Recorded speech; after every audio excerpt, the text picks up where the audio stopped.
How to verify Roblox email address. So if you want to verify your Roblox email address, then what you need to do is first make sure that you have a stable internet connection. After that, you need to open up your Roblox application. After opening your Roblox, you need to go with more, which is on the bottom right. And from here, you need to scroll down a bit and go with settings. Under settings, you need to go with the account info. Once you're on your account info, in my case, I've already added my email address. But if you've not verified your email address, then you will have verify option on the right side, or you will have add my email. You need to just simply go and tap on the email address section. So go with the right side, which has that email address. And from here, you can add your email address. So enter your email address and make sure that you've selected this box. And then you can go with add email.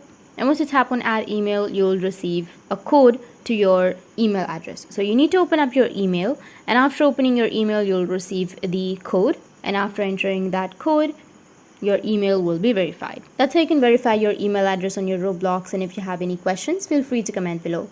Thanks for watching.